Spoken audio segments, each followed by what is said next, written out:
2014 के बाद से बिना रुके, बिना थके, बिना झिझके जो व्यक्ति 19 घंटे से अधिक श्रम करके इस 24 घंटे देश के और राष्ट्र के चिंतन में लगा हुआ है, एक ऐसे साधक को, एक ऐसे तपस्वी को, एक ऐसे व्यक्ति को हम प्रधानमंत्री नरेंद्र मोदी के रूप में जानते हैं।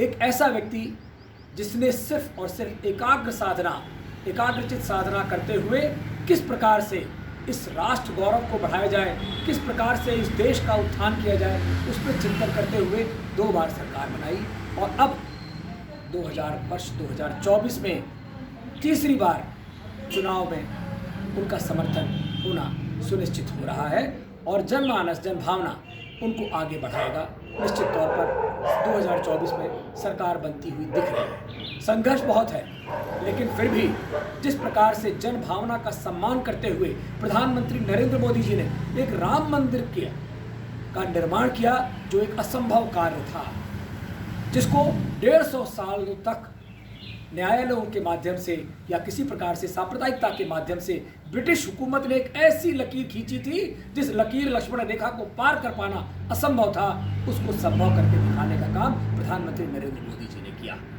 उसके बाद ऐतिहासिक धरोहर जो हमारे थे, चाहे वो काशी विश्वनाथ का मंदिर हो, चाहे वो बाबा भोलेनाथ का महाकाल का दरबार हो, और चाहे वह काशी के साथ साथ वृंदावन, मथुरा हो, उनका जो भव्यता प्रदान कर रहे हैं। आज विंध्यवासिनी का जो क्षेत्र जिस प्रकार से भव्य गौरवशाली स्वरूप प्राप्त हो रहा है, वह हमारे देश के लिए एक संबल का काम कर रहा है। प्रत्येक व्यक्ति को जनभावना से जोड़ने का काम किया है।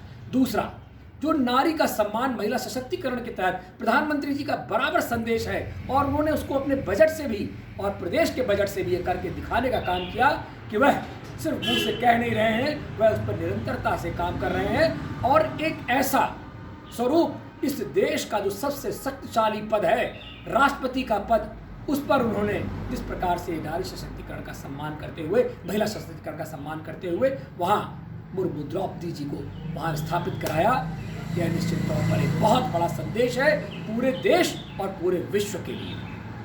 तीसरा, इंफ्रास्ट्रक्चर में तो पहली दर्ज जिस 14 मई से जब उन्होंने 2014 में सत्ता संभाली, उसके बाद से आज तक इंफ्रास्ट्रक्चर का अभूतपूर्व विकास हुआ है। आज श्रीनगर से लेकर के और कन्याकुमारी तक सड़कों का जाल बिछा, क्योंकि इंफ्रास्ट्रक्चर का विकास पर ही कोई गाथा, कोई कहानी लिखी जाती है और वही राजपथ सम्मान का पथ बनता है जहाँ से विकास की गंगा बहती है। तो एक ऐसा भगीरथी हम सब के बीच में है जो इस धरातल पे, सूखी धरातल पे भी आज लहलहाती हुई फसल उगाने का काम कर रहे हैं। ऐसे नरेंद्र मोदी जी को जनता अपने सरमाथे पर बिठाएगी, ऐसा हमें विश्वास है।